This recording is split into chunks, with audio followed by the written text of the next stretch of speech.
2 de la madrugada en punto. Ya estamos listos y dispuestos para comenzar la cita habitual de cada madrugada de sábado, junto a César Parra, para conocer qué nos trae esta noche. Fría noche, por cierto, con sus archivos. ¿Cómo estás, tocayo? Así es, pues, César Peña. Hola, hola, ¿cómo estás tú? Aquí un poco helada la noche, ¿qué crees que te diga? Está a diferencia Sí, de la otra... volvieron la helada. Sí, oye, a diferencia de las otras madrugadas que habíamos tenido noches casi veraniegas, ya volvió, parece, un poquito otoñal, no sé, bueno, primavera, como corresponde también se podría decir. Incluso se anticipaba alguna lluvia para esta noche, pero finalmente no pasó nada de aquello y solamente tenemos una noche fría, al menos acá en la capital, la zona central de nuestro país. Bueno, en realidad es lo normal, pues. Sí, es verdad. Ah, Sí, es verdad. o sea, los 27 grados en septiembre era No, lo estáis extraño. loco, sí, pues. Así que estamos, tal como tú dices, estamos en lo normal. De hecho, para hoy día, 16 solamente de máxima. Pero normal. Así es, Y especialmente para Oye, disfrutar bueno. también de los archivos de César Parra. efectivamente. Mira, hace una semana hablamos de lo que había sido el proyecto Manhattan, Sí, hace algún tiempo, sí. el nacimiento de la bomba atómica, Claro. y también hablamos en otro capítulo de lo que fueron las consecuencias de ese lanzamiento, Exacto. obviamente en Hiroshima y Nagasaki. Mm. Y me puse a pensar, dije, ¿por qué no tocar otros temas también que tienen que ver con lo que fue la Segunda Guerra Mundial? De tanto en tanto, no todas las semanas, No, claro. pero hay una batalla fundamental, Ujú. que es la famosa batalla de Stalingrado,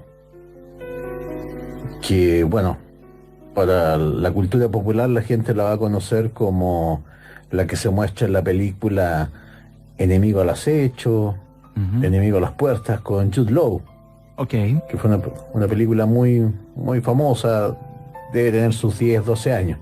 Ok. Contemporánea ya. Y te voy a poner en contexto. Eso.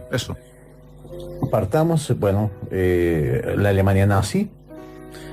Fíjate que curiosamente, la Alemania nazi, si bien siempre Hitler había dicho que era abiertamente anticomunista, Ujú. lo había expresado, de hecho, en su famoso libro Mi lucha. Sí. Él decía que el gran problema de Europa era el comunismo, el tema de los judíos, etcétera. Lo había dejado súper claro. Y de hecho reprimía en Alemania fuertemente a sindicalistas que tuviesen esa orientación política, etcétera. Tú sabes que una de las primeras medidas de Hitler es proscribir los partidos políticos que no fueran el partido nazi. Claro. Pero otra cosa es la política internacional. En la Unión Soviética pasaba más o menos algo parecido. Ujú. Había otro dictador llamado Joseph Stalin, que también a su vez había proscrito todos los demás partidos políticos, etcétera.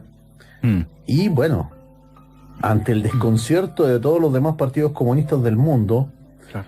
curiosamente, firman un pacto de no agresión, estratégicamente, lo que se conocería como el pacto Ribbentrop-Molotov, un pacto de no agresión. Ya. O sea, imagínate, dos potencias totalmente ideológicamente opuestas, Totalmente. claro, Sí. y firman un tratado de no agresión. Mm. Y obviamente que, claro, aquí estamos, esto desconcertó a todos los países comunistas del mundo. O sea, Sí. perdóname, ¿qué está haciendo Stalin? Está firmando Claro. un tratado de no agresión con la Alemania de Hitler. Mm. Pero este tenía un sentido táctico. En el fondo, ambos sabían que eran dos potencias que se mostraban los dientes, pero que Claro. quizás el colaboracionismo en este reparto de Europa podía ser más beneficioso para ambos. Y es así como el 23 de agosto de 1939 firman la paz. Y curiosamente, casi una semana, 2 semanas después, el 1 de septiembre de 1939, Ujú. Hitler invade Polonia, comenzando la Segunda Guerra Mundial. Mm. Y curiosamente, pocos días después, Stalin también invade Polonia. Y esto resulta en que se reparten literalmente Polonia entre los dos, entre comunistas y nazis. Ahora bien, este pacto se mantuvo con cierto respeto. Claro. Fíjate que, de hecho, incluso hubo un intercambio militar entre ambos países. Fueron algunos rusos a ver más o menos qué es lo que estaban haciendo los nazis. Ujú. Y también algunos nazis viajaron a la Unión Soviética, etcétera, a ver en qué estaban los rusos. Claro. Se mantuvo una colaboración velada. Digamos que Stalin no agredió a Hitler, Ya. mientras Hitler tomaba Francia, etcétera, Bélgica, mientras se expandía por Europa. Ujú. De hecho, hacia fines de 1941, la mayoría de Europa era una Europa nazi. Ok. El único bastión que se mantenía resistiendo en guerra declarada contra Hitler era la Inglaterra de Churchill. Exacto. Pero ahora bien, pasa lo siguiente, o sea, Hitler siempre a regañadientes aceptó este trato con Stalin, y yo creo que era mutuo, y surge una necesidad. Tú sabes que la maquinaria de guerra nazi era imparable, pero tenía un pequeño problema, A ver. el petróleo. Ya. Ok. Tú no puedes mover tanques, no puedes Sí, mover po. aviones, no Sí. puedes mover camiones, logística, si es que no tienes el petróleo. Bueno, y probablemente ahí Hitler también buscó alguna suerte de alternativa tecnológica para eso también. O sea, por supuesto que hubo intento, Claro.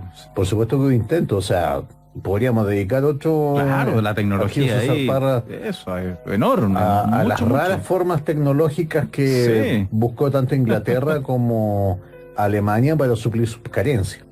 Pero finalmente lo que estaba más a mano era el petróleo del Cáucaso, esta zona hacia el sur de la Unión Soviética. Ujú.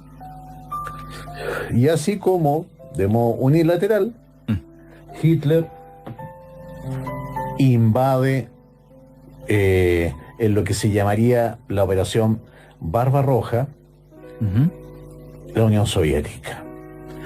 Y bueno, aquí pasa algo muy curioso. A ver. Ambos dictadores tuvieron un camino distinto. Fíjate que Hitler, al comienzo de la guerra, confiaba mucho en sus generales. Ya. Ujú. Los dejaba hacer. Y yo creo que eso fue beneficioso para él. Porque finalmente los profesionales de la guerra sabían hacer la guerra. En cambio, Stalin era muy desconfiado de sus generales. Bueno, en realidad Stalin era un paranoico. Así que en el fondo decía, no, este me va a querer hacer un golpe de Estado, así que mejor lo mando a Siberia. Ya. Desconfiaba mucho de sus generales. Ujú. Cosa que después se invirtió, porque finalmente, y eso se puede ver en la película La Caída, Hitler termina desconfiando profundamente de sus generales, termina él dirigiendo absurdamente aspectos de la guerra, Ujú. y en cambio Stalin se relaja y en realidad entiende que esta guerra solamente se va a ganar si él la deja en manos de sus generales, de los profesionales de la guerra. Ok. Entonces, como te digo, comienza en diciembre de 1940, ya había fracasado la batalla de Inglaterra, por la heroica defensa de la RAF de lo que fue Inglaterra. Hitler mira hacia el petróleo del Cáucaso. Mm. Así que el 15 de mayo del año 1940, este ejército imparable estaba ya tomando posiciones para invadir la Unión Soviética, la famosa Wehrmacht. Y en realidad, el avance de los Panzer, de los tanques alemanes, fue imparable. De hecho, se podría decir que casi Hitler llega a las puertas de Moscú. Mira. Y varias ciudades fueron ocupadas, varias ciudades de la Unión Soviética fueron ocupadas por el ejército alemán. Ok. Mira. Wow. Y el tema era que simplemente el ejército rojo no podía resistir el avance Claro. tecnológico, Claro. el empuje Claro. de esta maquinaria de guerra nazi. Sí. ¿Ok? Sí. Entonces, bueno, se llega a un momento en que finalmente Stalin está con el ejército nazi a las puertas, Ujú. pero es en ese momento donde se libra una batalla decisiva que es a la que nos vamos a referir hoy día, que es Stalingrado. Okay. Que, ojo, es importante por lo siguiente, marca un punto de inflexión en la Segunda Guerra. Ese es el momento en que los aliados, porque obviamente Stalin pasó a ser parte de los aliados en ese momento, crea un punto de inflexión porque es la primera vez que se vence el ejército alemán. Ahora bien, ¿por qué fue tan importante Stalingrado? Yo siempre he dicho, o sea, Hitler perfectamente pudo haber mandado a sus divisiones de inmediato hacia el Cáucaso, hacia el petróleo, que tanto necesitaba. Pero Stalingrado tenía importancia simbólica. Ya, okay. Era la ciudad, literalmente, la ciudad de Stalin. Claro, le da Stalingrado. Darle el golpe, por así decirlo. Al orgullo. Claro.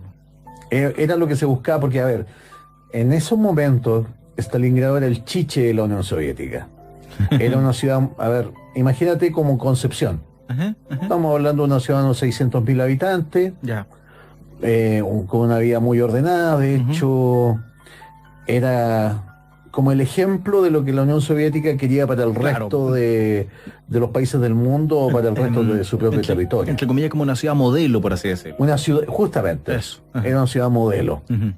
Nada, de muchos edificios de departamentos modernos para la época, entonces, etcétera. De ahí el carácter estratégico que tenía. Absolutamente. Claro. Y, siguiendo esta comparación con Concepción, con un gran río llamado Volgogrado, perdón, el Volga, que mide más o menos como 1,5 kilómetros, algo así como lo que sería el río Biobío. Okay. 1,5 kilómetros. Ya. Entonces, bueno, se designa a un general que yo diría que fue una de las causas de la derrota. Ya. El general von Paulus. ¿Quiénes son los contendientes aquí? El general von Paulus, del sexto ejército alemán, era un general, ¿cómo te lo digo? Un buen ejecutor, un general de escritorio, de esos que ascienden diciendo todo, sí, no, si en realidad usted tiene razón, my Führer. Ya, ok. No era una estratega. Ya. No tenía calle, entre comillas, se podría decir. No tenía calle, le faltaba calle. Ya. ¿Ok? Y por el lado de la Unión Soviética, el que va a destacar, por lo menos en la primera etapa de lo que es Stalingrado, es el general Chuikov. El general Chuikov era el modelo del general del Ejército Rojo. ¿En qué sentido? Él venía de una cuna muy pobre. Okay, y se había destacado en la guerra primero contra los rusos blancos, la guerra civil de la Unión Soviética, y ahí había ascendido hasta el rango de general. Entonces, el verano de 1942 empieza lo que se llamaría una derivación de Barbarossa, que sería Operación Azul, Full Blau, que era este intento de tomar los pozos petrolíferos del Cáucaso. Como te digo, fue una torpeza, porque en realidad si Hitler no se hubiese enredado en esta guerra de orgullo por el dominio de Stalingrado, simplemente hubiese pasado de largo, derecho al Cáucaso, habría tenido el petróleo que tanto buscaba. Qué loco, por así decirlo, un capricho fue lo que finalmente le resultó mal, en vez de haber sido frío, por así decirlo, y dedicarse, como tú bien dices, al objetivo militar, digámoslo, no sé, como debía haber sido correspondido. O sea, mi misión es tanto, necesito tal cosa, voy, ataco esto, lo obtengo, listo, pero no. Me doy el gustito, por así decirlo. Justamente. Ahora bien, los problemas empiezan... vamos primero por el lado soviético. Stalin da la famosa orden de ni un paso atrás, porque él decía, mira, chuta, hemos perdido ciudades importantes ya, tuvimos a los nazis a las puertas de Moscú, no voy a dejar que esto se repita. Mira. Y fíjate que le da la orden a sus comisarios políticos de que se creen regimientos especiales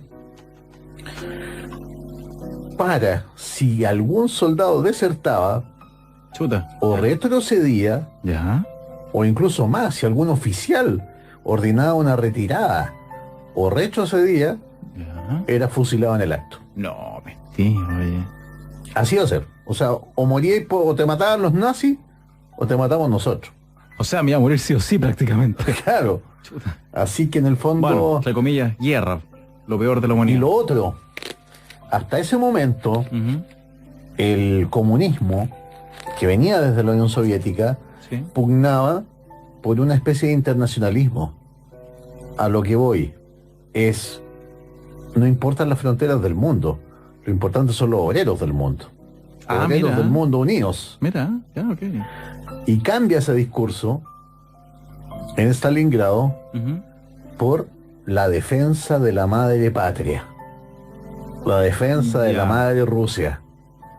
La madre Rusia. Uy, ese concepto. Claro. Tan... Sí, ok. Entonces por eso te digo, hay una contradicción, porque ahí es donde muere el internacionalismo del Partido Comunista Soviético. Ujú.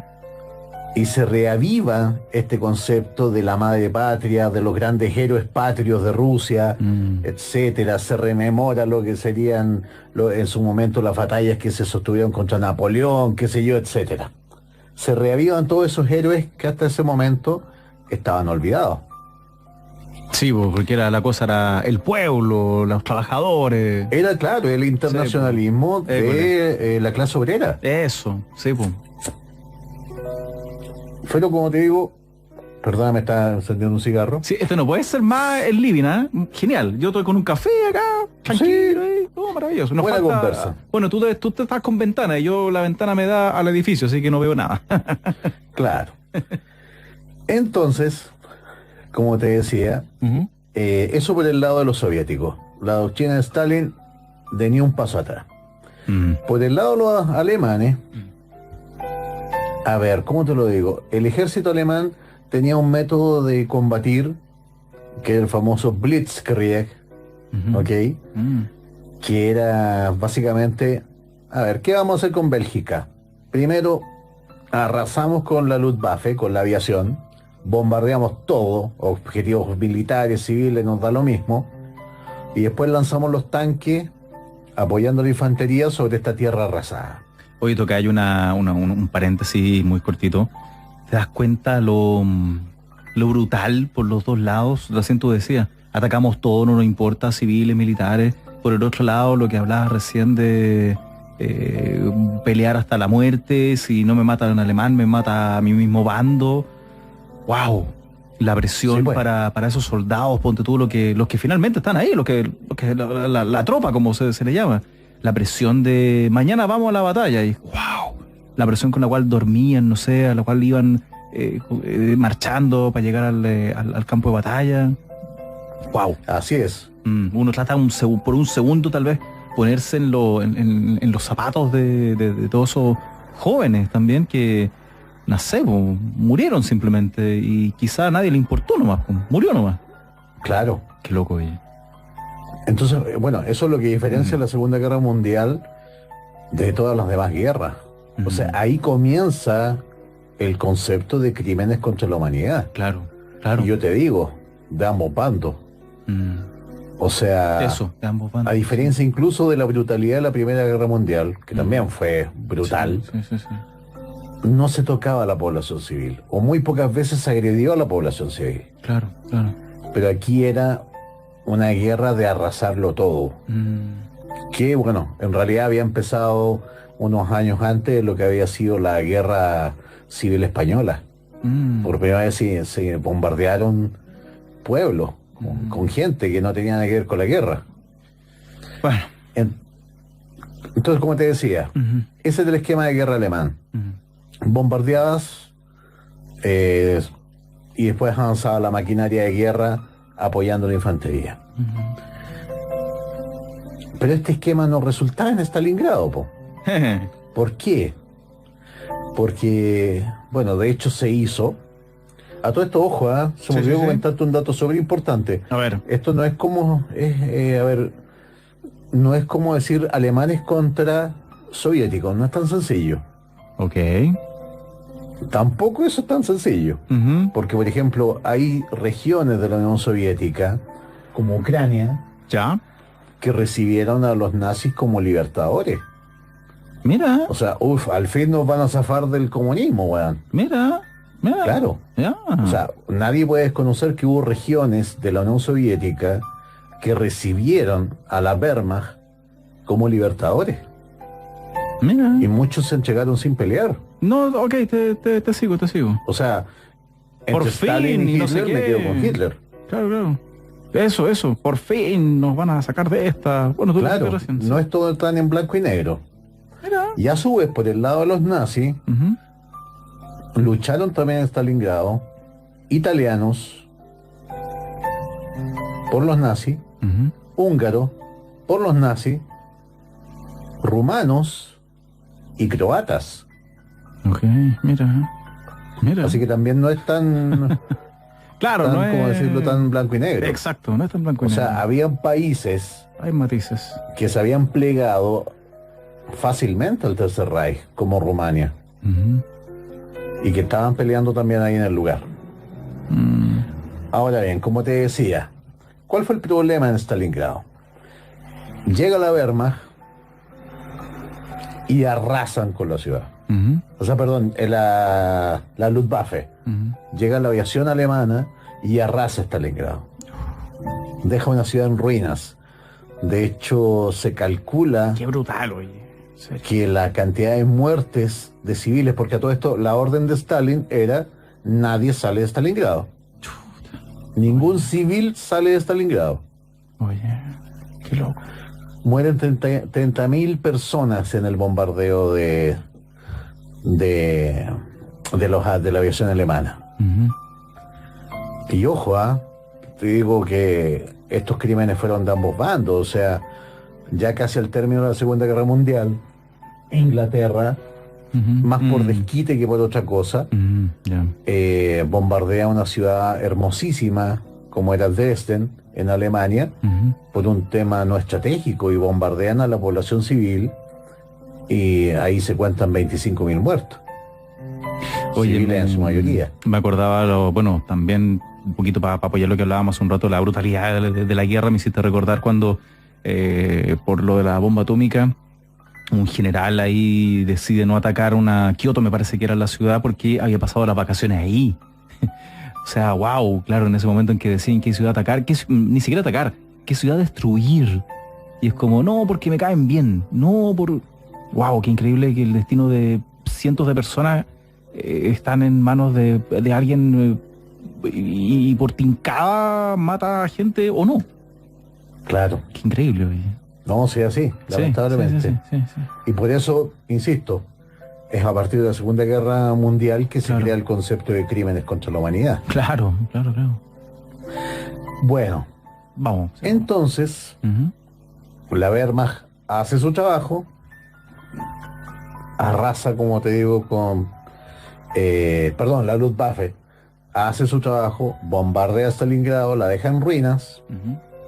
pero esto crea un inconveniente, pues. Había tanto cemento en las calles, tantos restos de la misma ciudad, Ya. que los tanques no pudieron ingresar. No se pudo hacer la misma pega Ujú. que en el fondo Hitler había hecho en Grecia, había hecho en Bélgica, había hecho en Francia. Ok. O sea, no tenía, porque el ejército alemán se destacaba en combate, pero en grandes planicies, donde podían hacer uso de los tanques apoyando la infantería. Ujú. Y acá los tanques no podían entrar simplemente porque no había calles por los que podían circular. Ok. A tal nivel de destrucción había quedado la ciudad. Wow. Ay. Entonces comienza un nuevo estilo de pelea para el cual el ejército alemán no estaba preparado, el soviético tampoco en todo caso, Ujú. que era la guerra calle por calle. Wow. Es más, edificio por edificio Okay. y cuarto por cuarto. Centímetro a centímetro se podría decir. Centímetro a centímetro. Claro. Wow. Y ahí es bueno donde empieza un nuevo tipo de guerra que en su momento los alemanes llamaron el Rattenkrieg. Igual, la guerra de ratas. Igual como te digo, trato de ponerme uno trata de ponerse en el zapato de las personas que estaban ahí. Ya te hablaba recién de los soldados, ahora lo que tú dices, que iban centímetro a centímetro, casa por casa se podría decir. Ya me imagino acá, no sé, los auditores tal vez en sus hogares, uno en su casa, en su hogar, y escuchando bombardeos, escuchando detonaciones, explosiones, gritos, no sé, metralla ya, y en qué momento van a llegar y me van a botar la puerta y me van a matar, o sea, no sé, van a entrar a invadirme. Wow, Sí. qué dramático. Como No, digo, y uno trata de ojo. ponerse un poquito en la circunstancia. Y estamos hablando, acuérdate de lo que yo te había dicho, Ujú. Stalin decía nadie se mueve. Claro, Es claro. decir, cada mujer, cada niño, Sí. habitante de Stalingrado, pasaba a ser un combatiente. Claro. Wow. Increíble. Bueno, como te digo entonces, Ujú. así estaban las cosas. Sí. Empieza este combate urbano. Ujú. ¿Cuál es los objetivos del ejército alemán? Bueno, primero que todo había una gran estructura, acuérdate que era la ciudad modelo, Claro. una gran estructura de cemento que era un silo donde se guardaban todos los granos de las cosechas. Acuérdate que era una economía centralizada, colectivizada. Ujú. Entonces todos los granos que se producían a los alrededores se almacenaban en un solo silo. Ujú. Ese es uno de los puntos estratégicos a conquistar. Eso hacia el sur de la ciudad. Y hacia el norte tienes 3 fábricas que son importantísimas, de armamento, de tanque. Una es la famosa fábrica de tractores, Ujú. tienes la fábrica Octubre Rojo y tienes la fábrica Barricada. ¿Ok? Ujú. Esos son como los puntos estratégicos a tomar de la ciudad. Claro. De hecho, es más, con el empuje de los alemanes, ellos finalmente llegan al río Volga. Ya. Pero el tema es que no había nadie, no había un alcalde que te dijera así, ¿sabe qué? Usted ganó, tome aquí, le paso las llaves de la ciudad, qué sé yo. Claro. Le entrego la rendición de la ciudad. No había nadie. No, pues.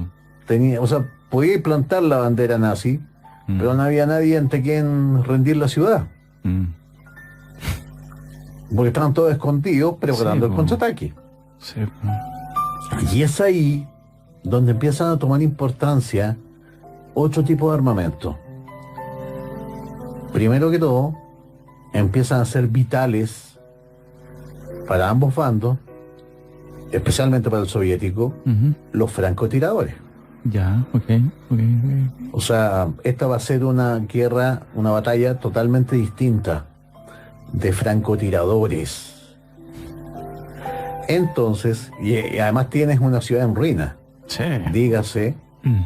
tienes un montón de lugares donde esconderte, tienes un montón de lugares desde donde disparar, y para eso los alemanes no estaban preparados. Y ahí es donde se van a distinguir figuras, ojo, mujeres y hombres, que por su buena puntería están ubicados en puntos estratégicos. ¿Cuál va a ser el más famoso de ellos? Nievipo. Vasily Zaytsev. Ujú. Vasily Zaytsev fue un francotirador soviético que tuvo un récord de matar a 142 alemanes. Mira, bueno. Oye, ¿cómo lo contaban eso? No sé, de curioso nomás, no sé. No, ellos llevaban su registro. Ah, cada uno. Es claro. Ah, ya. Ok. No, y Vasily Zaytsev era choro, po. Ya. O sea, en el sentido de que incluso más le dieron por sus servicios distinguidos. A ver, Vasily Zaytsev, y eso se muestra muy bien en la película Enemigo a las puertas, Enemigo al acecho, Ujú. se transforma en un héroe de la resistencia. Ya. O sea, en un momento cuando te estaban empujando a pelear, cuando no había motivación para pelear, excepto que te iban a matar si es que retrocedías, Sí. aparece dentro de la propaganda soviética este Vasily Zaytsev, el héroe del pueblo, Ya. que con un simple rifle está matando a 142 nazis. Ahora bien, incluso más, se comenta que a Vasily Zaytsev le dan un rifle de mejor calidad con una mira telescópica. Ya. Y él dice, no, sáquenme esta tontera, ¿Con el mío no? yo con mi rifle sin mira apunto mejor, créanme. Wow. A lo más, ya la mira, si es que hay que cortar un cable telefónico o algo así, ya ahí pásenme la mira. Oye, ¿y él era soldado? ¿Era nada? No sé. O sea, era parte de la leva militar que se había hecho, pero no era soldado profesional, por así decirlo. No era un militar profesional. Ya, ok. De hecho, Vasily Zaytsev, después de la Segunda Guerra Mundial, pasó a dirigir una fábrica de máquinas de coser. Mira. Para que veáis cómo son las cosas. Para que, tal cual, tú lo has dicho. Ya, lo otro, que también fue importante, de hecho, y esto también los alemanes tuvieron que ir modificando su comportamiento durante el combate. Ellos se dieron cuenta de dos cosas. Primero, que las armas que llevaban se congelaban. No es lo mismo pelear en la primavera francesa que en el invierno ruso. Entonces, ¿qué es lo que hacen? Ponte tú, empiezan a envolverlo, dígase, los disparadores de sus fusiles, etcétera, con lana, con paños, para que no se congelen. Primera cosa. Sí. Lo segundo, fíjate lo que empezó a ser un arma muy apreciada. Tú sabes que parte del ajuar de todo soldado que se respete es una pala, la pala. Esta pequeña palita con la cual tú puedes excavar una trinchera. Palita de campaña, por así decirlo. La pala de campaña. Sí. Y es más, te lo voy a decir como ellos mismos lo decían. La pala es tu mejor amiga. Mira. Te sirve para excavar la trinchera. Ya. Te sirve para excavar en la paja el lugar donde vas a dormir. Ya. Me tinca que viene algo malo. Sí. Y es mucho más eficaz si tienes un soldado enfrente que le des con la pala debajo de la barbilla o en el costado derecho que una bayoneta. Incluso más, ellos decían, si tú eliges la bayoneta, lo más probable es que sí, se la puedes clavar a tu enemigo, pero tu enemigo ya te va a haber cortado la cabeza con la pala. Así que se optó por la pala como un mecanismo más eficaz de combate cuerpo a cuerpo. Comillas, arma perfecta, porque servía para muchas cosas aparte, o herramienta perfecta, y ojo, no sé. De hecho es más, los soldados alemanes van a empezar a recoger muchas armas soviéticas y a pelear con armas soviéticas. Incluso se va a ver armas soviéticas después de la derrota del ejército nazi en Stalingrado, porque eran armas que no se trababan, con menos piezas y más resistentes a las condiciones climáticas. Y la pala rusa de combate, o sea, perdón, de la juar, era mucho más apreciada que la pala alemana, que se arma al primer descabezamiento. Mira, ya, ok. Mira. Ahora bien, ya, qué brutal igual. Brutal, ¿qué querés que te diga? Igual es brutal. Claro. Sí. Entonces, como te digo, durante los meses de agosto, septiembre, noviembre, incluso, esto va a ser un eterno ir y venir. Dígase, en el fondo, iban los nazis, ponte tú, por el silo de trigo. Sí. Habían, qué sé yo, 40 soldados soviéticos dentro del silo de trigo. La lógica del ejército soviético había cambiado. Efectivamente, no sé si por el miedo a que los mataran, no sé si por el ejemplo de Vasily Zaytsev, o efectivamente porque habían integrado este nuevo discurso de la madre patria. Efectivamente resistieron con mucho valor.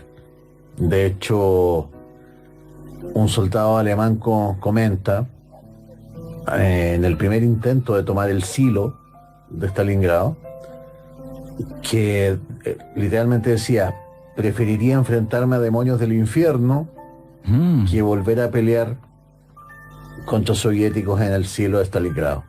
Mira. O sea, lo defendieron hasta la muerte. Ahora bien, obviamente, ¿qué pasaba así? Y mientras tanto en Berlín, Eso, claro. ¿qué estaba pasando? Bueno, Hitler, exasperado, decía, ¿por qué se demoran tanto con Stalingrado? O sea, Stalingrado es una anécdota. Yo creo que lleguemos luego del Cáucaso. ¿Puede, por favor, general von Paulus, terminar luego con Stalingrado? Y el problema era el siguiente, pues en el fondo Hitler no entendía que, porque ojo, acuérdate que para Hitler los eslavos, dígase los rusos, eran subhumanos. No eran seres humanos, eran tan despreciables para en la lógica de Hitler, como lo eran los gitanos, como eran los judíos, etcétera. Entonces no puedo creer, claro, que mi ejército esté siendo frenado por estos subhumanos, pues. Claro, mi ejército perfecto, mi ejército superhumano, entre comillas. Claro, el ejército de los superhombres. Claro. Wow. Entonces, bueno, básicamente el tema es el siguiente.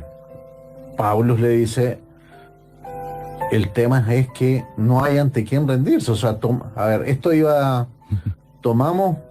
llegamos al Volga, logramos obstaculizar que lleguen refuerzos, etcétera, nos atacan por atrás. Retrocedemos, desembarcan en el Volga, nos atacan desde adelante. Entonces era una guerra, una batalla de nunca acabar, con avances, con retrocesos. Finalmente no había una conclusión. Además, ojo, el tema de los escondrijos, de los lugares donde esconderse, o sea, Chikov, el general ruso, estaba escondido en una guarida. Entonces no lo pillaban, y al no pillar al general que defendía la ciudad, te reitero, no tenían ante quién rendirse. Exacto, sí. De hecho, es más, era muy común que el ejército soviético hiciera lo siguiente, que durante la noche avanzaran silenciosamente contra un edificio ocupado por los nazis y fueran matando a los nazis en silencio, utilizando cuchillos, armas blancas, todo tipo de armas blancas, hachas, la pala. Sí, se entiende. Los mataban en la noche, cosa que al día siguiente, cuando amaneciera y empezara la batalla, los alemanes pensaban que ese edificio todavía lo tenían para ellos, y cresta, te estaban disparando desde ahí. Y esto se enredó finalmente, hasta que lamentablemente llega el invierno. Supuestamente se paralizan todos los movimientos. No, a ver cómo te lo digo. Incluso von Paulus llegó a creer en un momento que había tomado la ciudad. Ok. No había resistencia. Claro. No había nada, no había movimiento. Pero tampoco no había comida. ¿Por qué? Porque llega el general invierno. Diciembre, enero, llega el general invierno. El invierno ruso, pues, compadre. O sea, sí, ¿de qué estamos hablando? Temperaturas bajo los 40 grados. Esto. Bajo. Entonces, como se había preparado a la Wehrmacht para una batalla rápida, no llevaban la ropa adecuada. Aparte, claro. Claro. ¿Qué tenías? Un montón de soldados que habían tomado una ciudad. Hay que decirlo, o sea, de hecho, no te dije más o menos la cantidad. Estamos hablando de 250.000 alemanes contra más o menos 300.000 soviéticos. Esas eran las proporciones de los ejércitos que estaban en disputa.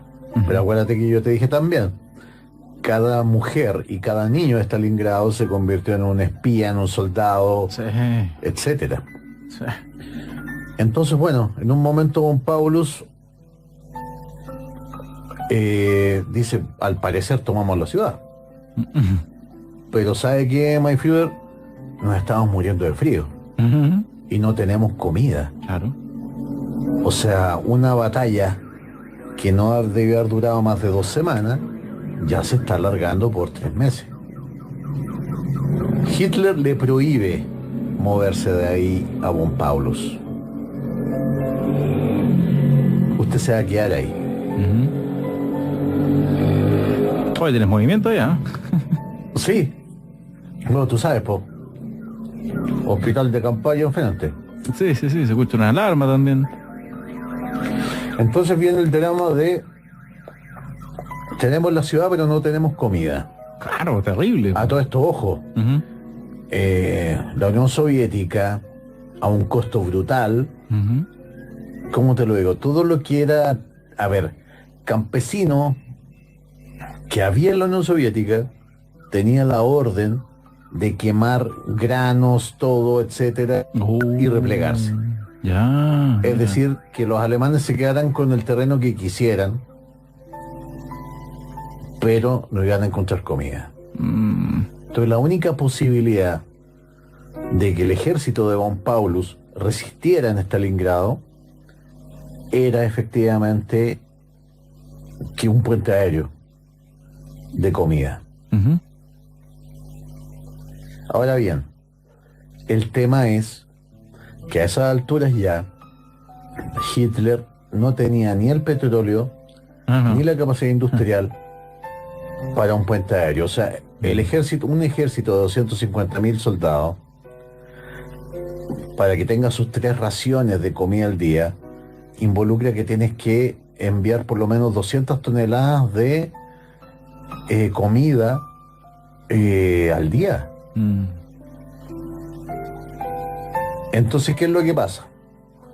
Hermann Göring, que era como el segundo de Hitler, de hecho era el sucesor de Hitler, y que estaba a cargo de la aviación alemana, ujú. había sufrido una serie de reveses, entre ellos el que te dije de la famosa batalla de Inglaterra, donde finalmente la Real Fuerza Aérea le había dado paliza a la Luftwaffe. Claro. Entonces, para resarcirse ante Hitler, Hermann Göring le dice, my Führer, yo puedo hacer ese puente aéreo, pero no estaba en capacidad logística de hacerlo. Pero ¿qué es lo que pasa? Ujú. Estamos en un momento en que Hitler empieza a desconfiar de sus generales Ujú. y empieza a creer en cualquiera que le echa. Y es el problema con todos los dictadores finalmente, que empiezan a escuchar al que le habla más bonito al oído. Claro, y también lo otro que decís tú, pues, se empiezan a perseguir en buen chileno, de todos. ¿Sí? Claro. Mm. Entonces Hitler le dice a Göring, te creo, dale con el puente aéreo. Ujú. Y Hermann Göring, en vez de entregar 200 toneladas de comida al día, entrega solamente 6. Ya. O sea, ¿qué es lo que tienes ahí? Sí. A todo el sexto ejército alemán muriéndose de Claro, hambre claro. y muriéndose de frío. Qué peor, en serio. Ahora bien, obviamente que von Paulus no tenía mucho espacio de decisión. O sea, yo te dije, era de estos generales de escritorio, básicamente un general muy apegado a lo que Hitler le dijera, y esto a pesar de lo que le decían sus allegados. O sea, general, tenemos que irnos de aquí o vamos a morir todos. A todo esto ya es para diciembre. Tenéis que pensar que se estaban muriendo, no sé, 1.200 soldados alemanes al día de frío y hambre, Ujú, ok, wow. en una ciudad donde supuestamente habían triunfado. Claro. Ahora bien, Chuikov había cumplido su misión a cabalidad. En el fondo, no había entregado la ciudad. También. ¿Qué es lo que había pasado por mientras en la retaguardia soviética? Mira, la Unión Soviética es un país tan grande, o era un país tan grande, que claro, básicamente Hitler podía llegar a las puertas de Moscú, pero se estaba haciendo un esfuerzo industrial atrás. Entonces empiezan a producir como locos una serie de aviones, tanques, etcétera, a sangre, sudor y lágrimas. Y aparecen los famosos tanques soviéticos, bueno, en realidad ya existían, pero empiezan a producirse en masa. Un tanque mucho más fácil de usar, mucho más sencillo y que se hará legendario, que es el T-34. Mucho más eficaz, incluso más. Un tanque diseñado para la nieve, con las orugas mucho más amplias que los Panzer alemanes. Entonces, mientras Paulus pasa hambre y frío disfrutando su victoria en Stalingrado, los rusos empiezan a movilizarse. ¿Y qué es lo que hacen? Empiezan a crear una especie de tenazas. A ver, ¿cómo te lo digo? Sin que los alemanes se den cuenta, empiezan a rodear Stalingrado. Y el ejército alemán queda capturado en un bolsón llamado Stalingrado. Oye, ¿te pasó? Sí, pues. Mira. Y todo esto muy en secreto. No, claro, los rusos han crecido en el invierno. Esa es la idea. Estaban en su patria, estaban en su tierra, en su terreno. Claro. Recibiendo todo el apoyo logístico. Muy bien abrigaditos. Entonces empiezan a rodear el ejército de von Paulus. Von Paulus se da cuenta de que está sucediendo esto. ¿Ya? Y le manda un último reporte a Hitler. Mein Führer, nos están rodeando. Necesito refuerzos. Necesito romper esa tenaza. ¿Y sabéis con lo que le responde Hitler? A ver. Le da un presente griego, un regalo. ¿Tú sabes lo que significa un presente griego? No. Un regalo que finalmente significa más un peso que un verdadero obsequio. Lo nombra mariscal. Ya. ¿Por qué? Porque Hitler sabe que en el orgullo del general alemán, en la historia del ejército alemán, nunca un mariscal se ha rendido. Ya. Así como von Pablo, ¿sabe qué? Confío tanto en usted que lo va a nombrar mariscal. Me obliga a hacer ya pero lo inhumano para ganar. Efectivamente, cosa de obligar a Paulus a que haga lo inhumano. Rebúsquesela, no sé. Haga lo que, claro. Pelee usted mismo, no sé, pero... Haga lo que sea. No, y la orden es que se pelee hasta el último hombre. Claro. Ahora bien, finalmente ya a todo esto, esta operación de rodear Stalingrado, sin que los alemanes se den cuenta, se le llamó la famosa Operación Urano. Ya, ok. Y además llegaron otras armas, los famosos lanzacohetes Katyushka, que fueron llamadas las arpas de Stalin. Mira. Por el sonido que hacían los misiles al despegar, los cohetes. Mira. Así que llegan las famosas arpas de Stalin. Bueno, te voy a leer de hecho un comunicado muy cortito de Paulus. Dale. Mein Führer, se nos agotan las municiones y el combustible. Abastecimiento suficiente y oportuno es imposible. En estas circunstancias solicito plena libertad de acción.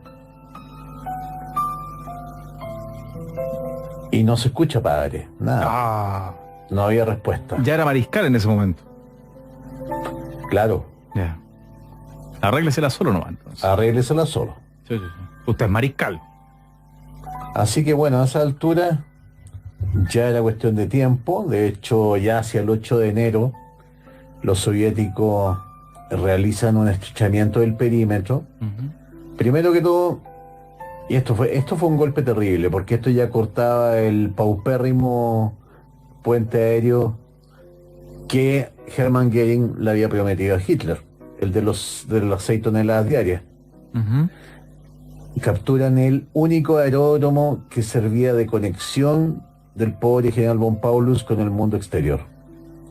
Yo te digo pobre, en todo caso, con un dejo de ironía. O sea, claro. Igual estamos hablando de un general que no tuvo empacho en matar a 30.000 civiles soviéticos. Sí, por eso. Sí. El 9 de enero, dos oficiales del Ejército Rojo, se presentan en la línea occidental del frente alemán con un ultimátum para Paulus. Si dicho ultimátum no se aceptaba, los soviéticos lanzarían una ofensiva final contra el Kessel, el ejército alemán, el día siguiente. El Kessel era, como dígase, la superficie que el ejército nazi tenía tomada en ese momento. Obviamente, en su calidad de mariscal, Paulus tiene que rechazar este ultimátum. Sí. A todo esto, ojo, no se nos había olvidado el tema de las epidemias. Más encima Las enfermedades estaban diezmando a los soldados. Ya la disciplina a esa altura, César, había desaparecido. No, estáis loco. ¿Sabes lo que estaban haciendo los alemanes? Sacrificaban caballo que encontraban, perro que encontraban, rata que encontraban, para alimentarse. No, además. Y esto, imagínate, el mundo lo miraba asombrado. De hecho, en esa misma época, Pablo Neruda escribirá un poema que será inmortal, que es Canto de Honor a Stalingrado. Mira. Por si acaso. Mira. Oye, a ver, dime. Muy corto, dos cosas súper cortas. La primera, ya tú decías ahí, caballos, perros. ¿Se habrán comido también ratas? ¿También habrán echado mano de, no sé, compañeros soldados que hayan muerto? ¿Sabéis qué? Me da la impresión que sí. Yo también creo que la brutalidad... No hay noticias de eso. Pero me tinca que sí. Yo creo que es posible. Sí, me tinca. Es posible. Sí. Y el otro punto, Tocayo, que acá recordaron, ¿te acuerdas que el martes preguntaron sobre eso de que algo iba a pasar en el mes de octubre? Sí. Ya, aquí preguntaron, para recordarte, de si ya pudiste averiguar sobre aquello. No, tiene que ver con un señor de apellido Russell Maxwell, de nombre Russell Maxwell, que él dice, literal, lo que el 11S fue para Estados Unidos, va a ser octubre para la humanidad. ¡Epa! ¡Ay! Pero no se dice algún día específico. Yo prefiero no aventurar nada. Pero el martes vamos a explotar más teorías, porque ya me puse más o menos al día de lo que podría ser. Entonces... Tengo una intuición, pero te lo voy a contar el martes. A ver si estamos el martes. No, claro. Vamos avanzando. Sigamos. 28 de enero. Invierno ruso en pleno. Paulus traslada su cuartel general hacia los sótanos del Uniwehrmacht. Y ahí también se asignan 3.000 soldados de diversa consideración, enfermos de tifus, paratifus, disentería, etcétera. ¿Sabéis lo que se estaba haciendo ya con los casos más graves? A ver. Los colocaban afuera para que murieran de frío mejor. Wow. Y ahí estaba... es el 30 de enero que es promovido a mariscal de campo. Paulus. Porque ningún mariscal de campo había sido capturado hasta ese entonces. En el fondo lo que estaban diciendo a Paulus era: usted se suicida, pero no son Che. No, claro, sí. Lo sé. Ahora bien, el 31 de enero, en la mañana, un tanque soviético se acerca al cuartel de Paulus, en donde venía un intérprete que había sido enviado por Paulus, Benjamin Berg, Y es el 31 de enero de ese año en donde Paulus se rinde, adivina, de los 270.000 hombres ¿Cuánto queda? que él había llevado, Sí. quedaban famélicos 91.000 soldados. Uy. Paulus pasa a ser el primer mariscal que se rinde en la historia de Alemania, desobedeciendo finalmente a Hitler. Ajá. Al fin lo desobedece, Sí. no sí. se suicida Ya. y se rinde con sus soldados. Ahora bien, Wow. ojo, Ajá. para que veas el tema del fanatismo Sí, sí, que tenían ciertos soldados alemanes. sí. 11.000. Y además que había un tema.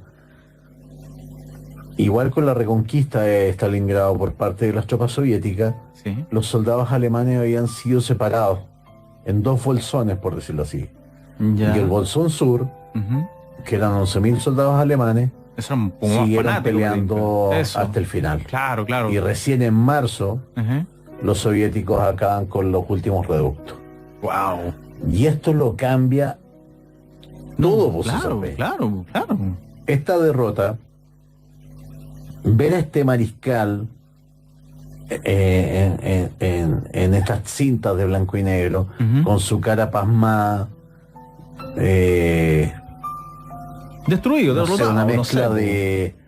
de alivio, Ah, pero también de miedo, de lo que me va a tocar, también no sé. de descolocado, Sí, sí, sí, sí. firmando la rendición, escondió por toda Europa, pues, No, de más, de más. claro.